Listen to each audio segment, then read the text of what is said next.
கர்த்தரும் இரட்சகருமாகிய இயேசு கிறிஸ்துவின் நாமத்தினாலே அன்பின் வாழ்த்துக்கள். மிஷனரி வாழ்க்கை வரலாறு பகுதியில் நாம் இன்று காணப்போவது சாராள் டக்கர். பிறப்பு 1825, மறைவு 1857. சொந்த தேசம் வேல்ஸ் தேசம், இங்கிலாந்து. சாராள் டக்கர் வேல்ஸ் தேசத்தைச் சேர்ந்த ஒரு பணக்கார மற்றும் பக்தியுள்ள கிறிஸ்தவ குடும்பத்தில் பிறந்தவர். அவர்கள் தங்கள் குழந்தைகள், பெண்கள் மற்றும் சிறுவர்களுக்கு கல்வியை ஆதரித்தனர். 14 வயதிலிருந்தே அவர் பெண்களுக்கான கல்விக்கான நோக்கத்தில் ஈடுபட்டார். சில பதிவுகள் சாராள் டக்கர் முடமாக பிறந்ததாக கூறுகின்றன. மற்றவை அவர் பார்வையற்றவளாகவும் குழந்தையாக இருந்தபோது போலியோவால் பாதிக்கப்பட்டதாகவும் கூறுகின்றன. பாளையங்கோட்டையில் பெண்களின் கல்விக்காக ஒரு பள்ளியை நிறுவியவர். இவர் 1857 மறைந்தாலும் அவரது தோழிகள் அந்த பணியை தொடர்ந்து செய்து 1858 பாளையங்கோட்டை சாராள் டக்கர் பெண்கள் பள்ளி மற்றும் ஆசிரியை பயிற்சி பள்ளியை தொடங்கினர். சாராள் டக்கர் வேல்ஸ் தேசத்திலிருந்து பாளையங்கோட்டையில் உள்ள பெண்களின் கல்விக்காக பாடுபட்டவர். அங்கு ஒரு ஆசிரியர் பயிற்சி பள்ளியை தொடங்கினார். மேலும் அது பின்னாளில் சாராள் டக்கர் கல்லூரியாக உயர்ந்தது. தென்னிந்தியாவின் முதல் மகளிர் கல்லூரியாக உருவெடுத்தது. நெல்லை மாவட்டம் பாளையங்கோட்டையில் அமைந்துள்ளது சாராள் டக்கர் பள்ளி மற்றும் சாராள் டக்கர் கல்லூரி. பெண்களுக்கான இந்த பள்ளியும் கல்லூரியும் பல தலைமுறைகளை தாண்டி மகளிருக்கு கல்வி சேவையை வழங்கி வருகிறது. அரசு உதவி பெறும் இந்த கல்வி நிறுவனங்களில் மிக மிக குறைவாகவே கட்டணம் வசூலிக்கப்படுகிறது. நெல்லை மட்டுமல்லாமல் அதன் சுற்றுப்புற பகுதிகளில் உள்ள பல லட்சம் பெண்கள் கல்வி அறிவு பெறுவதற்கு காரணமாக இருந்த இந்த சாராள் டக்கர் கல்வி நிறுவனம் எதற்காக நெல்லையில் அமைக்கப்பட்டது என்பது தொடர்பான நெகிழ்ச்சியான சம்பவத்தை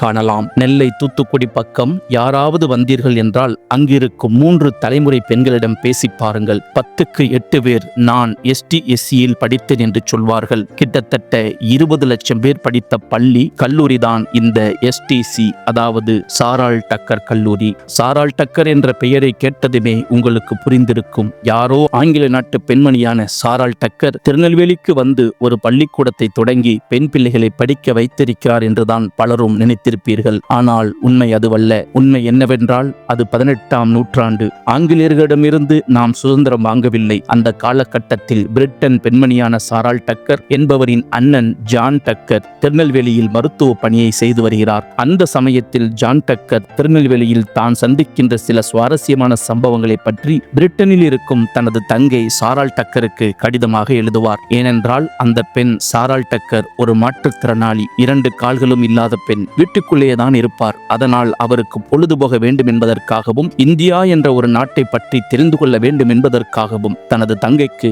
ஜான் டக்கர் கடிதம் எழுதுவதை வழக்கமாக வைத்திருக்கிறார். ஒரு நாள் அப்படி ஒரு கடிதத்தை ஜான் எழுதினார். அந்த கடிதத்தில், சாராள், இன்னைக்கு பாளையங்கோட்டையில் ஒரு தெரு வழியாக குதிரையில் போய்க் கொண்டிருந்தேன். தாகமாக இருந்ததால் அங்கே இருக்கும் ஒரு வீட்டு கதவை தட்டினேன். ஒரு இளம்பெண் மெதுவாக கதவை திறந்தால் அவளிடம் குடிக்க தண்ணீர் வேண்டும் என்று கேட்டதும் வேகமாக கதவை மூடிவிட்டு உள்ளே ஓடி போய்விட்டாள். இதை பற்றி விசாரித்த போது அந்நிய ஆண்களிடம் எங்கள் பெண்கள் பேச மாட்டார்கள் என ஊர்க்காரர்கள் சொன்னார்கள். அதோடு கூட அநேக காரியங்களை அவர் அறிந்து கொண்டார். இந்தியாவில் உள்ள பெண்கள் அடிமைத்தனமாய் இருப்பதையும் எப்பொழுதும் வீட்டை விட்டு வெளியே அனுப்ப மாட்டார்கள் என்பதையும் அதனால் அவர்களுக்கு கல்வி அறிவு கூட மறுக்கப்படுகிறது என்பதையும் அநேக அடக்குமுறைகளுக்கு இந்த பெண்கள் ஆளாகிக் கொண்டிருக்கிறார்கள் என்பதையும் அவர் கேள்விப்பட்டார். இந்த உலகம் எவ்வளவு வேகமாக ஓடிக்கொண்டிருக்கிறது. ஆனால் இந்த பெண்கள் இவ்வளவு பயந்தாங்கொல்லியாக இருக்கிறார்களே, இவ்வளவு அடிமைத்தனத்தில் வாழ்ந்து கொண்டிருக்கிறார்களே, இதை பார்த்தால் எனக்கு பரிதாபமாக இருக்கிறது என்று அந்த கடிதத்தில் ஜான் டக்கர் எழுதியிருந்தார். இதை படித்த சாராள் டக்கருக்கு மிகவும் வேதனை உண்டானது. கால் நடக்க முடியாத நானே இவ்வளவு படித்திருக்கிறேன், சிந்தனையாளராக இருக்கிறேன். ஆனால் இந்திய பெண்கள் எந்த படிப்பறிவும் இல்லாமல் இவ்வளவு பயந்தாங்குழியாக இருக்கிறார்களே, இவ்வளவு அடிமைத்தனத்தில் இருக்கிறார்களே என்று வருந்திய சாராள் டக்கர் உடனே தன்னிடமிருந்த 20 பவுண்ட் நகையை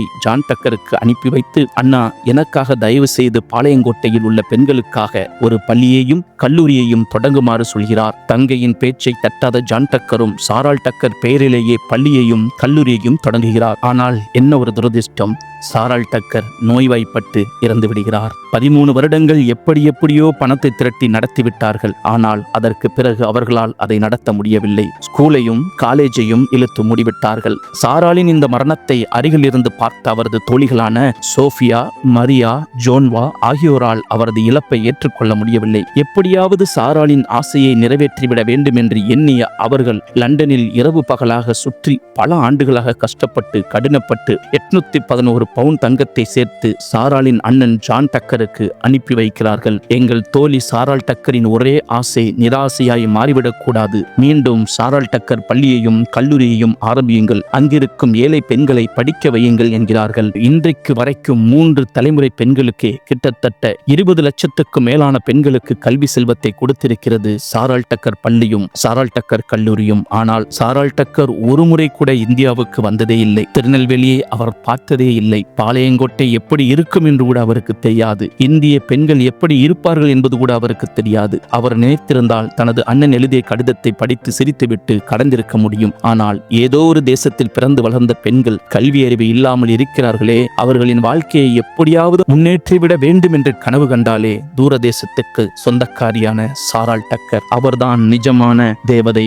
என்ன ஒரு அற்புதமான தேவ அன்பு! உணர்ந்து கொள்ளுங்கள். இயேசு கிறிஸ்துவின் அன்பு என்பதும் இயேசு கிறிஸ்துவின் சுவிசேஷம் என்பதும் மனிதனை மதம் மாற்றுவதற்கல்ல, அவர்கள் இந்த சமுதாயத்தில் எழும்பி பிரகாசிக்கவும் தேவனுடைய பரலோகத்துக்கு சொந்தக்காரராய் மாற்றவுமே அநேக உயிர்கள் நம் இந்திய தேசத்தில் விதைக்கப்பட்டுள்ளது என்பதை நாம் மறந்து போக வேண்டாம். கர்த்தராகிய இயேசு கிறிஸ்து தாமே உங்களை ஆசீர்வதிப்பாராக. கர்த்தர் நாமம் மகிமைப்படுவதாக. ஆமேன்.